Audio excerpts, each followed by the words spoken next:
Pak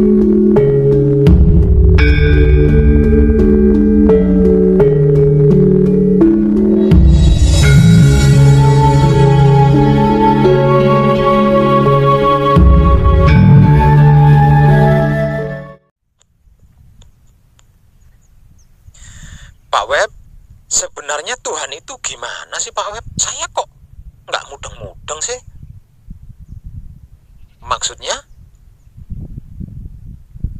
Maksud saya, Pak Web kan sudah menjelaskan terkait Tuhan dengan berbagai macam sudut pandang pengertian dan pemahaman. Tapi kok saya tidak bisa membayangkan atau menggambarkan seperti apa gitu loh. Dan tenang. Kalau panjenengan masih bisa membayangkan dan menggambarkan Tuhan, berarti Tuhan yang bisa panjenengan bayangkan dan gambarkan itu bukan Tuhan yang sebenarnya. Itu Tuhan angan-anganmu, Tuhan perasaanmu, Tuhan pikiranmu. Sebab karena itu bisa kau bayangkan, bisa kau gambarkan, bisa kau pikirkan. Kalau Tuhan yang sebenarnya, Tuhan yang sesungguhnya itu tan kinoyongopo.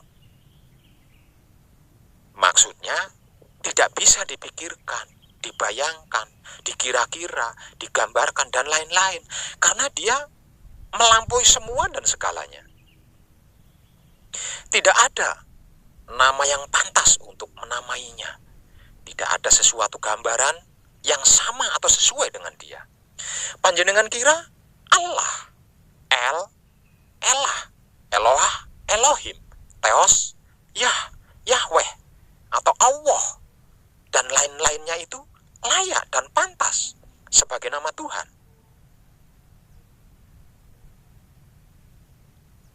Oh no, tidak ada suatu apapun yang pantas dan bisa dijadikan penggambaran Tuhan. Percayalah, kita hanya bisa menyebutkan sifat dan sikapnya saja, bukan menamainya, apalagi menggambarkannya seperti sesuatu hal. Maha agung, maha kuasa, maha welas asih, maha adil, maha memberi, dan lain-lain sebagainya. Itu adalah sifat dan sikapnya, bukan namanya. Paham?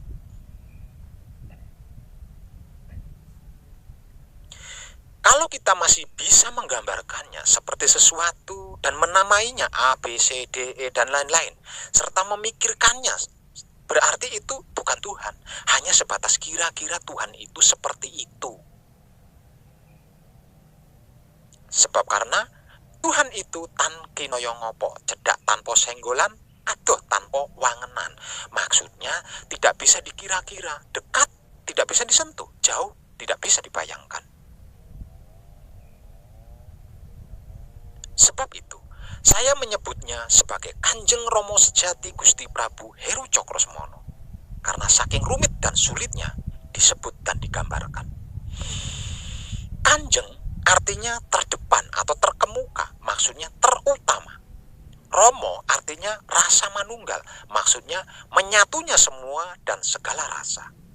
Sejati artinya sebenar-benarnya, maksudnya yang sesungguhnya.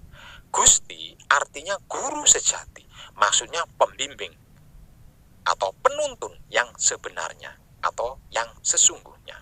Prabu artinya yang bertahta atau yang bersinggasana, maksudnya yang layak untuk dipuja dan dipuji.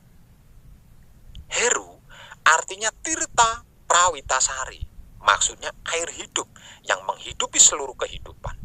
Cokro artinya anyakra manggilingan, maksudnya selalu aktif, tidak berhenti, tidak istirahat, tidak tidur. Semono artinya awal dan akhir, maksudnya titik awal dan titik finish dari semua dan segala proses kejadian yang terjadi bagi seluruh makhluk semesta alam. Semuanya dan segalanya serta seluruh apapun itu, sebutan nama dan bentuk serta modelnya yang diciptanya adalah berasal darinya. Karena bahan untuk menciptakan sesuatu apapun, itu bahannya diambil dari dirinya sendiri. Seperti manusia misalnya, bahan untuk membuat wujud atau bentuknya manusia itu dari dia. jiwa atau sukmanya dari dia, ruh atau hidupnya juga dari dia. Maksudnya bahannya diambil dari dirinya sendiri. Yang dimakan dan diminum juga dari dia, yang dilihat dari dia, yang dipikir, yang didengar, yang dihirup, yang dirasa, yang digerakkan, seluruhnya, segalanya dari dirinya sendiri semuanya. Sebab karena itu, manusia difirmankan sebagai wujud kenyataannya, dan dia sebagai batin atau isi hatinya manusia. Dan semuanya itu, segalanya itu, seluruhnya itu, yang berasal darinya itu akan kembali hanya kepadanya, bukan ke lain selainnya.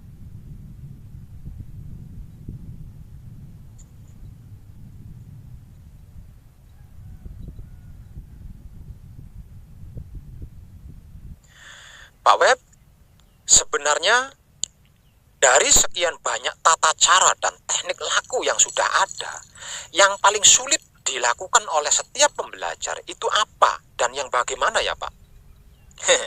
Pertanyaan yang cerdas. Menjalankan wahyu panca gaib teramat banyak yang bisa melakukannya. Bahkan semua orang pasti bisa. Menjalankan wahyu panca gaib dengan menggunakan sifat dan sikapnya wahyu panca gaib, yaitu wahyu panca laku. Walaupun tidak semua orang bisa, namun ada banyak yang bisa melakukannya. Menjadi putra kekudangane Romo termasuk menjaga pikiran, hati, dan syahwat. Walaupun tidak terlalu banyak, juga ada banyak yang bisa melakukannya. Yang hampir tidak ada yang mau menerima dan bisa mampu melakukannya dengan kesadaran rasa yang sadar, itu adalah ketika Romo bergerik menggerakkan dirinya untuk sesuatu yang secara kasat mata pikiran manusia itu hina atau buruk atau salah. Misal contoh pertama, kita sudah mengerti dan memahami serta mengetahui bahwa semua dan segala serta seluruh kejadian yang terjadi itu adalah tingkah polahnya Romo itu sendiri. Kita hanya sebagai media atau wayang yang sedang dimainkannya. Namun, ketika Romo bergerak menggerakkan diri kita untuk mencubit teman misalnya, kita bukan hanya tidak mau tapi juga menolak dan membantah dengan alasan bahwa mencubit orang lain itu salah, dosa, dan lain-lain. Karena menyakiti sesama hidup, padahal itu Romo yang melakukan. Romo sendiri yang melakukan, hanya saja melalui wayangnya, yaitu diri kita. Contoh misal kedua, ketika Romo bergerak menggerakkan diri kita untuk mencuri ayamnya tetangga misalnya, kita bukan hanya tidak mau, tapi juga menolak dan membantah dengan alasan bahwa mencuri itu dosa, salah, karena merugikan orang lain. Padahal itu Romo yang melakukannya, Romo sendiri yang melakukannya, hanya saja melalui wayangnya, yaitu diri kita. Hampir tidak ada yang mau menerima gerak Romo dan bisa mampu melakukan gerak Romo pada dirinya dengan kesadaran rasa yang sadar, sehingga teramat sulit bahkan mustahil untuk bisa berucap terima kasih dengan sebenar-benarnya tulus dan murni. Walaupun sudah mengerti dan memahami serta mengetahui bahwa semua dan segala serta seluruh kejadian yang terjadi itu adalah tingkah polanya Romo itu sendiri, kita hanya sebagai media atau wayang yang sedang dimainkannya.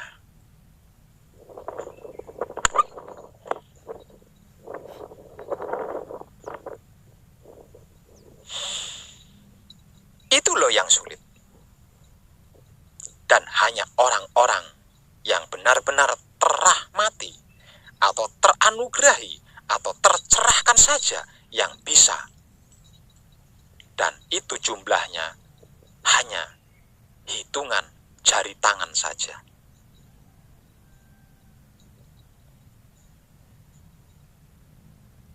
Beberapa hari yang lalu, saya bertemu dengan seorang wanita hebat. Kalau istilah kerennya, indigo. Sebut saja namanya Mbak Titi. Nama samaran loh ya. Mbak Titi ini telah mengalami reinkarnasi hingga 9 kali. Dan 9 kali reinkarnasi selalu menjadi pelacur. Namun selalu gagal lagi dan lagi-lagi gagal menjadi seorang pelacur yang baik. Di kehidupan awalnya, Mbak Titi ini adalah seorang istri pembesar kerajaan dan memiliki tipe wanita yang setia tuhu pada suaminya. Karena kesukaannya yang mempelajari ilmu-ilmu kesempurnaan, pada akhirnya Mbak Titi ini mengetahui identitas jati diri pribadinya, bahwasanya jalan kesempurnaannya itu adalah berperan menjadi seorang pelacur atau melalui peran sebagai seorang pelacur. Karena kesadaran otaknya menerima bahwa melacur itu perbuatan tidak baik, perbuatan kotor, hina, dan nista, maka Mbak Titi berusaha semaksimal mungkin untuk tidak menjadi pelacur. Dia menempuh kesempurnaan melalui jalan lain, bukan dengan jalan yang diberikan oleh Tuhan, yaitu jadi pelacur. Singkat punya cerita, habislah usianya di dunia, lalu mati, dan kematiannya menjadi arwah yang gentayangan kian kemari karena gagal mencapai kesempurnaan. Merasa tidak sempurna, lalu atas izin kemurahan Tuhan kembali reinkarnasi, namun dengan perjanjian menjadi pelacur. Setelah lahir ke dunia lagi, karena ilmu pendidikan dari orang tua dan guru-guru, peran yang sudah diperjanjikan pun terlupakan. Sehingganya kesadaran otaknya tetap menyimpan memori masa lalu bahwa melacur itu perbuatan tidak baik, perbuatan kotor, hina, dan nista. Walaupun mengetahui bahwa itu adalah peran yang diberikan oleh Tuhan. Hal ini terjadi dan berulang kali hingga 9 kali reinkarnasi. Dan di reinkarnasinya yang ke-9 kalinya ini dia tidak mau gagal lagi karena sudah capek dan lelah katanya. Untuk kematian yang ke-10-nya, jalannya tetap menjadi seorang pelacur. Namun nambah satu peran lagi, yaitu di antara lelaki yang menggaulinya harus ada 3 orang pembimbing atau guru spiritual yang mencabulinya. Ketika dia sedang berguru atau belajar, maksudnya ketika dia sedang berguru atau belajar, lalu guru atau pembimbingnya itu mencabulinya atau memperkosanya. Dengan begitu, dia akan berhasil mencapai kesempurnaan. Jika tidak, maka gagal lagi alias akan bereinkarnasi lagi untuk yang ke-10 kalinya. Sadis ya, serem, bahkan mengerikan. Mbak Titi mengetahui saya melalui YouTube, lalu berusaha untuk bisa bertemu saya. Setelah bertemu saya, dia memohon untuk ikut belajar bersama saya, dengan harapan suatu saat saya akan mencabulinya. Mengetahuinya, saya menolaknya, karena Romo tidak memberikan peran kepada saya untuk melakukan itu kepadanya. Dia menangis terseduh, karena sudah merasa capek dan lelah menjalani hidup hingga 9 generasi. Lalu saya memberikan kepadanya wahyu pancagaib dan sifat sikapnya wahyu pancagaib plus pemahamannya untuk dilakukan sebagai ganti peran yang 8 kali gagal dilakukannya. Setelah itu dia berpamit untuk menepi guna laku murni menuju suci, dan sabda saya untuknya, selamat rahayu tumakaning sampurna jati untuk kadang kumbak